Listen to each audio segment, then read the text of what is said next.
Hey guys, Josh here again. It's been a couple days. I think we're now at about 15 days till the car show. And I talked to Ben, and it looks like he's hitting a couple snags. And I got a little bit of work done, but we're not quite there yet. I managed to get the radiator in. Probably can't tell in the pictures. It's actually a radiator out of a 70 Chevy two-wheel drive C10.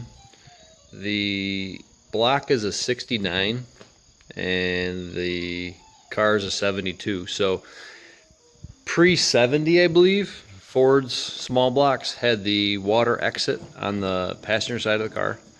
And after that, they went on the driver's side of the car. So the original radiator that came in these cars won't work with the water pump that I've got, and it's a nice aluminum water pump, and I really don't want to buy another one, so I scored a radiator for like 25 bucks off a pickup truck, and it fits perfectly fine. I had to make some upper radiator holder clamps and some zip ties to hold the shroud on, but it works good. It was in the other car perfectly fine. So I've got that all plumbed up. I plumbed up the training lines.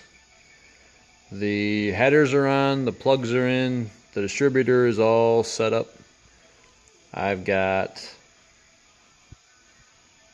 a couple other things done. I ended up getting stuck at the drive shaft a couple days ago. And what happened was the original motor was a big block and it had a longer training in it. So the drive shaft was like 4 inches too short for the small block and the Ford FMX that I've got. Then I ran into where my other drive shaft out of the other car didn't fit because the other car had a Ford 8-inch. This one has a Ford 9-inch with a big bearing because it was a big block car. So I went online, I searched around for like an hour and couldn't find anything after I measured up the U-joint that I needed to adapt it. So I called the local tractor store that did drive shafts and stuff, and they said they had one in stock. So I drove out there. Dude takes like 2 seconds. Comes out, here you go, man.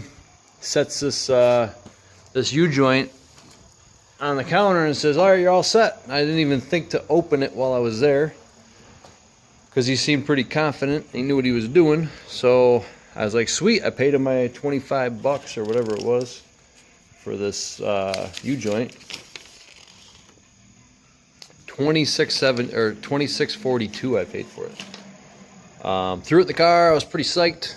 I once again said the fuel tank is garbage.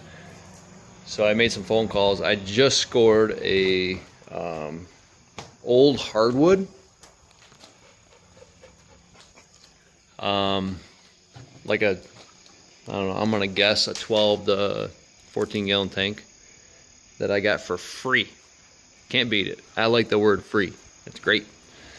So I got home and I was like, all right, we're gonna do what's in the bag or what's in the trunk or what's in the box or what's in the whatever. I pulled the U-joint out and it's not right. The bearing ends are the wrong size for the rear end. So I'm gonna do some tinkering for a couple minutes and see if I think I can make it work with the other bearing caps on this U-joint to fit the setup that I got. If it doesn't work, I'll be back there trying to return it and see if I can get the right one, or if they don't make one, I'm gonna have to get the drive shaft, I don't know, I guess lengthened or a different end put on the other one. So I'm gonna keep my fingers crossed that I can make that work with what I got. So if it does, I should be able to get the drive shaft in tonight.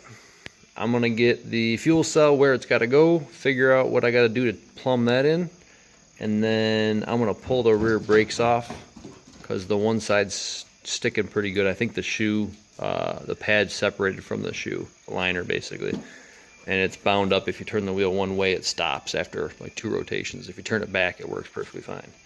If you turn the drive shaft, it spins perfectly fine. There's no play or anything, so I don't think it's the rear diff. And then I just gotta run a wire to the starter solenoid and we should be able to like bolt the carburetor on here and start this thing up. Cutting it super close. I hope Ben is doing better than I was doing, hunting down parts. But it's getting real close, so hang tight. We got a big weekend with a couple car shows and a swap meet.